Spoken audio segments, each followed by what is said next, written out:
Everyone likes a good plan when it comes to tackling deadlines, like I did with my planning for my travel wardrobe for Japan.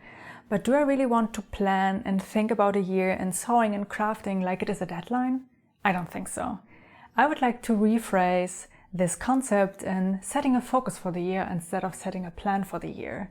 I would really like to look back on this year and don't feel frustrated because I couldn't check off all the things that I had on my list, but rather give myself the time and space for learning, for exploring, for all the inspiration that comes along during a year, and look back on a very successful year in that sense, just by shifting my mindset about how I phrase it. For this year, I would like to focus on the things that I found most important, like learning new things or improving your sewing techniques, and also have the time and space for very specific projects, but they will take up a lot of time and I don't even know if I will finish them this year. And that is totally okay. Hello everyone and welcome back to my channel. This video will be a focus session, and for this purpose I put my list that I want to focus on for this year in sewing and crafting on a little piece of paper. I must say I'm a little bit cheating because my handwriting is rather tiny than big. So I put everything that I would like to focus on for this year on this little piece of paper so that I can keep it in my planner to look at it every time to see how are my focuses going and do I really focus on the things that I found important. I split it up in two categories. One is the more general focus, and then we have more specific kind of focus points that I put on that list. And for the general focus, I would say it's basically every year the same. I don't really diverge too much from it because it's more like a constant things that I want to keep in mind, that I want to improve, for example. So I put them on the list every year, and this year one new addition came to the list, and that is actually looking on my library when it comes to crafting. I have not an awful lot of books about crafting, but I do have quite some, and I would like to revisit them and check what I can learn from the books. Are all the books that I have really the ones that I need if I, let's say, want to learn a specific technique in sewing or knitting? Do my books really cater that need? I know that will be a longer process. It will not only be for this year, but I would really like to revisit my library and check what I have, what suits me and what doesn't suit me anymore, and then basically will try to let go of it and give it maybe to some friends who are also into crafting, but rather than free up the space in my crafting library for maybe books that are better suited for my needs that I have. So goal number one, do some reading that is not just fiction or work-based, basically. A second point on my list that is definitely a constant is improving my sewing techniques, especially when it comes to finishing the garments. I spoke about that in my review video, that I learned quite a lot from certain patterns that I tried out, but also from the books that I have when it comes to how do you finish a coat, for example. So in this department, I would really like to get better on certain techniques, learn new techniques, to have this finished and very professional looking garments in the end when I finish a garment. Same goes of course for knitting, but I think with knitting there's a longer way in certain areas, and that therefore I did not put specifically knitting on it. But with sewing, I think there are quite some techniques that would also make my life easier, and I would really like to learn them as well. And the last point on my list is one that is also constantly on my list, but I want to only buy fabrics and allow myself to buy fabrics when I have a specific project in my mind. Maybe even after I got over the initial planning phase of a new project, but I don't want to buy too many fabrics just because I want them or they look pretty. So that is definitely a focus that I want to have.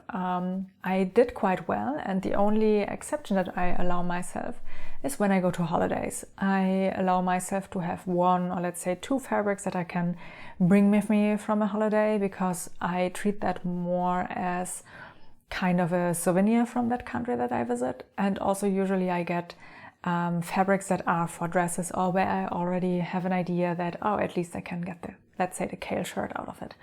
So in that sense, that is okayish, but I would like to even reduce my stash. I don't have a huge fabric stash, but I have a stash, and I would like to reduce it ideally on one point, maybe to just a box full, but maybe that's a little bit of a bold move. But yeah, I would like to reduce my stash that I have, and therefore don't indulge in too much too much sewing fabric buying. You know what I mean. Exactly. So these are the 3 things that are more general. And then we have, I think it is 9 items on a more specific focus list. And that goes, and the first thing are more looser in that sense. And then we come to very specific projects that I have in my mind. But one thing I would really try to learn this year is drafting myself a jacket pattern. I got super confident after drafting my trail or zipper jacket last year, which is the same bodice block. It's a woven bodice block. And I have quite some inspiration pictures on my Pinterest board from, I think it is blazers and one coat in a velvet fabric. I know that I will not get to a velvet garment this year. That is totally fine, but I would really like to make a start and make a move on getting into the drafting of a jacket basically, or a blazer, something more on the smarter side, not just layer wear, that is for sure. So that I would really like to focus on this year, and I'm totally fine if I only get to the stage of I made myself a muslin. Totally okay, but that is a thing I would really like to learn and to get a better idea and understanding also and how my proportions are in different areas, and maybe how I can adapt also then later patterns that I already bought. In the same department is my second focus for the year, and that is on drafting pants. It doesn't have to be a full pant, but I would really like to go to the stage of drafting at least a short version of some bottom parts basically, because I bought myself in Japan, maybe I should also get it. So I bought myself in Japan 2 sewing patterns that are pants, they are loose fit, but I would really like to get an idea of how my body is shaped and how I then adapt existing patterns. That would be super cool if I can get to this year. Since I noticed so much issues that I had with the Pietra shorts and pants, and I would like to know and understand my body better to then make better decisions on how to tweak existing patterns or patterns that I buy from other designers. So that would be a super nice goal. The next 2 items on my focus list are fabric related. And these fabrics are from travels. I mean, one I inherited basically, but these are travel purchases from last year. And I have 2 linen fabrics. So this one is the fabric I bought in Serbia last year. I mean, my partner actually bought it for me because I sent him back to that one beautiful shop that had a lot of nice linen fabrics, and he got it for me. And this one is the one that I got in Japan.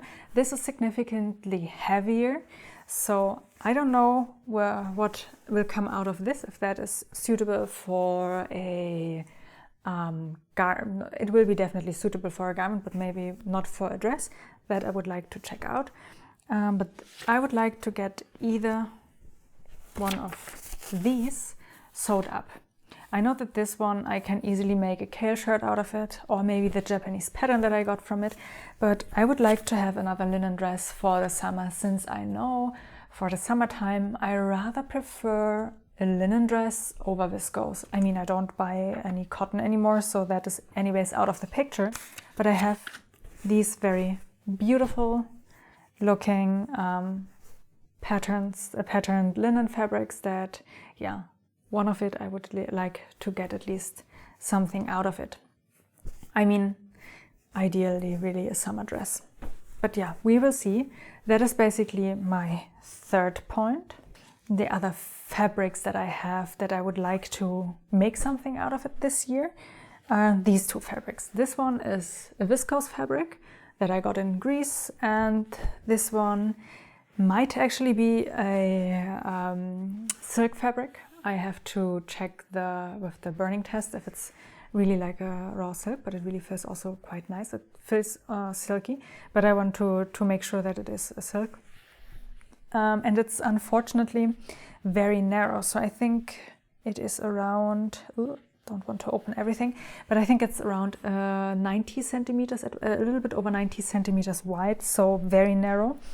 And this one is quite old, so my mother-in-law gifted this to me, and I think she said it's from the 70s even, maybe from Italy. So yeah, one of these I would like to sew up this year. I guess that looks now a little wonky, and that will go also into my, I think it is the next on my list. I have the Wildwood wrap dress, and I really like wrap dresses or everything you can wrap, since it's so easy to wear for the summertime. And I would like to have a wrap dress, maybe if it's this one or another one, for summer. So either these, one of these fabrics I want to use. But if I go for the silk, I definitely want to be sure that this dress that I choose will fit me, that I really perfected the fit on everything, because I don't want to regret my decision here, because it is silk in the end, or I believe it is silk, and that is not a fabric that I just can get easily back if I ruin it, right? So I would really make an informed decision here before I go into this fabric. So I would rather than have this fabric for 1 or even 2 more years in my stash than rush into it, because I know I cannot replace this fabric. I mean, the other one I, in theory, can also not really replace, but that is not as big of a deal as, yeah, basically having a gift from my mother-in-law and ruin the fabric. So yeah, summer dresses would be quite nice. I also don't need an awful lot of summer dresses, so maybe making 2 sounds also reasonable. I don't want to have a huge collection of dresses. I would rather, have some refashioning done. And that is also my next point on the list, because I have the Wildwood wrap dress and it doesn't really fit me. So this is only one example on many items that I have in, I mean, it's not like an awful a lot, but I do have some older makes, some, I think it's all older makes that don't quite fit me anymore. I even have some garments that need repair, and I usually don't do that as often as I should. I started this year with mending my stuff or fixing stuff that did not came out the way, but I would really like to go further with this in this year, and especially with this dress, which I will, I think, insert a little video of me. I recorded that earlier. I really like the silhouette of that dress, and it is so unfortunate that in the upper area it's just too big for me. So I want to check how I can fit this to my body, since I know how to fit existing patterns now better. But one of the main issues with that dress is, and why I kept it now in a vacuum bag sealed so that it doesn't get damaged, you have to rip off, I think it is all French seamed. So it is quite an effort to adjust that dress, and I adjusted that one pattern already 2 times, I think, and both of the modifications that I did not really improve the fit on me. So I think there's definitely more research to be done with that dress, and it is definitely not as easy as sewing something new, and especially if I drafted for myself already, then it's an easier thing to do something new instead of going back to an existing pattern, to refashioning an already sewn up garment. But I would really like to go back to it and improve it, since I don't want to have garments that, I can't wear. And I guess many of you have similar issues, that maybe pieces get forgotten about in our closet, but I would really like to bring it back into my daily routine of wearing it, and therefore I put it on my list to keep the focus on also refashioning or mending garments that are in need of it. Next on my list is a spinning project, and that project is more concrete. As maybe you have noticed, I told in other videos, I started spinning last year. That is definitely a technique that I had for quite a while on my list, and I'm glad that I finally learned it. I mean, I'm still learning it. That is why I put it on the list. I want to continue learning how to spin very evenly, how to spin maybe also a little bit faster, improving my handling of fiber and my spindle. So I'm spinning on a drop spindle. And I would also like to get into the plying aspect so that I then on a later point can actually use my hand spun yarn to knit something. So I would really like to focus also on fine-tuning my technique, learning the plying aspect of spinning, and have by the end a finished piece of, a finished yarn basically. I only choose my one yarn or my one fleece that I'm currently spinning. So I'm spinning, it's called Unicorn. I only have around, I think it's less than 50 grams already left in my fleece. So it's not a lot left, but I would really like to take my time and go into the detail of learning a little bit more. I mean, yesterday was finally the day where I got my stuff out again after the new year. And I started spinning again, so I hope that I can maybe find a minute here and there in the evenings when I wind down anyways, and spinning is such a good thing to wind down because it's very meditative. And I would really like to focus on that as well, to have some time here and there, not every day, but make some time for it and fine-tuning my technique and learning the plying aspect of it. I hope I can get it done by somewhere this year. It would be very happy if I can, because then I can also knit with it. Right, that is the more not super specific projects. And now we have 3 projects on my list that are very, very specific, but that I know will maybe not happen this year. For the first thing on my list, I hope actually that it will happen this year, because I think about it since I think I got last year the bike rack. So last year I also got into not the habit, but I really got into pattern making and bag making with it. And I feel confident now after the many trial and errors with the backpacks that I made and also with the material that I choose, the X-Pack material, that I can actually also sew myself a bike pack. I got for my road bike, I have a setup where you have a rack in the front. That's not usually the thing with road bikes, but I wanted it because I have my lights on it. And this rack, I also wanted it maybe a little bit because I can then sew something for it.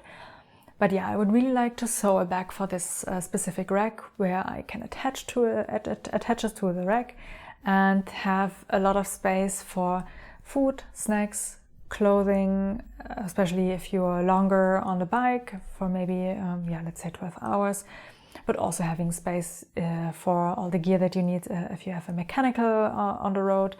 So everything that you really need. And I do have one bag, it's more a handlebar bag, but it's too floppy, and if there's not a lot of stuff in it, it always dangles against my handlebar. So I would rather than not really transform it, but put something on the rack since I have it anyways. So I would really like to have this year, maybe even in the beginning of the year, to make time for it, to prototype something for the bike, and then use it maybe for this season of biking and bike packing. We will see how it goes. But this is a project that I would really, really like to tackle, because I know I will get a lot of use out of it, because I'm going by bike quite often and I'm training on a bike also here and there. So I would really like to have a bag for all the snacks and maybe also all the cakes and burritos that I'm taking with me, because when you are biking, you are hungry. And definitely would like to get to this project rather sooner than later. The next project, I would call it a project that is a very multi-craftual, I would say. I would like to make an attempt with English paper piecing, but not with one of the already existing pieces or templates that you can order online. I would like to have an English paper piecing quilt made with the Penrose kite and dart. This is a mathematical pattern. It is a very beautiful pattern. It comes from the worlds of tiling and mathematics, and I am a software developer on my day-to-day job. And because I really was fascinated with the whole process of what kind of algorithms go into the construction of these kind of quilts, so to say, I would really like to focus a little bit on how would you develop a generator for basically making English paper piecing templates. So what I would like to do is developing or writing myself the generator that produces an image for me that I then can send to the, what is it called, the Cricut machine, to cut out the templates for the English paper piecing. And this is also quite interesting because you have these two objects or these two templates, the kite and the dart, and they cannot go together in all directions. You have a certain set of rules on how you can piece them together. So I thought that this might be a very cool project to attempt because I really, really love these tessellation and tiling algorithms, but I never used them in my day-to-day work. So it's a completely new field to me. And I found it quite nice and interesting because I can combine the two loves of crafting and developing and maybe come up with something like that. By the end, hopefully, a nice little quilt that I can maybe make a bag out of or whatever comes to my mind. And yeah, I know that this will take a lot of time because I have to develop the algorithms. I mean, the algorithms are there, but I have to develop the whole generator. I have to test it out. And yeah, there's a lot of things that are involved in that project, but I put it on my list so that I will not forget about it. Otherwise, I will think about it next year and think, oh yeah, why did I not do it? And yeah, I would like to find the time to at least make some starts here and there, at least make some even attempts on just templating it without the generator and seeing how these pieces are coming together as I do the English paper piecing. I definitely got a huge inspiration from Shannon Makes because she had this English paper piecing on her travels through Europe with her, and I was like, wow, that's actually such a good project for traveling because you just have a handful of things that you need to take with you.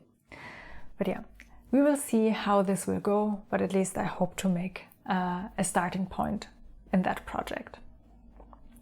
My next project and the last project for this focus list is a knitting project. I'm not only a software developer, I'm also quite intrigued and happy to play computer games. So computer games are a huge passion for me. And I have one computer game in particular that I play on a very regular basis with two friends of mine. And you have items like knitted sweater items in that game that you can find. And I remember one day I was like, yeah, I think I'm in the age where I can wear some ugly winter sweaters. I'm not a huge Christmas person, but I thought it might be the time now to get some sweater that I can wear at home for the winter period. And thought about it, and then we went into the game and an item dropped and I looked at it and I was like, wait, that is just the perfect knitted sweater that I would like to have for winter season. So I came up with the idea to recreate an item from an existing game, and it's called the Ugly Deerclops sweater. The Deerclops is an enemy, a giant in that computer game, Don't Start Together. It looks cute, it looks a little wonky and silly, and it makes cute noises. And I thought, yeah, why not have a goofy little sweater knitted in color work and knitted with that enemy giant cute little figure in the front of you. So I only have a handful of images and only very tiny images of this particular item, but I made already an attempt on designing the sweater and how it would look. But for this year I would really get more seriously started with that project, because I know also with the other project it is quite an involved make. I have to design the sweater, I have to test knit a lot of things. I made at least also my decision on what kind of yarn I want to use. I mean, I don't want to use the most expensive yarn that I get. I also need yarns that are rather bright in colors and have a huge variety in colors, because I don't know how many colors I actually need. So I at least researched that already. But I know that there are so many moving parts in that process, and I mean, I already only once designed a cardigan for me, but that was a plain black cardigan, and I'm not afraid of trying to fit garments to my measurements, especially when it comes to knitting, also on sewing. But yeah, I never attempted anything like that where you have a lot of color work, intricate details with that face of that figure in the front of you. So I'm not really 100% sure how I can achieve that, or if it's even a good thing to try out with knitting that little animal giant figure in the front, or maybe doing an applique. So you see, there's a lot of back and forth and what to do on this project. But yeah, as I said, I would really like to get a start on that project, and even just getting the colors that I need for the project, and maybe just starting the color area or whatever. But yeah, that is something I would really, really like to do. Whew. That's it for my focus of the year. I hope you got an understanding on what I try to achieve here. It's really more like shifting a mindset of focusing on things that I found important, rather than planning and having a plan and having the feeling of I'm doing a business or doing work. I want to give myself the ability to express myself and all the creativity that I have in whatever way and form comes, and also to have the inspiration from other people on the internet with what they are wearing, what kind of patterns are coming out, that I can fit them as well in my day-to-day sewing. I hope you found that interesting. I would really like to know what you have planned or want to focus on for this year in every crafts or any other areas in your life. I would really like to hear that. If you have any questions for my projects or other questions, leave them in the comments down below, and I will see you in my next video. Take really good care and happy crafting. Bye bye.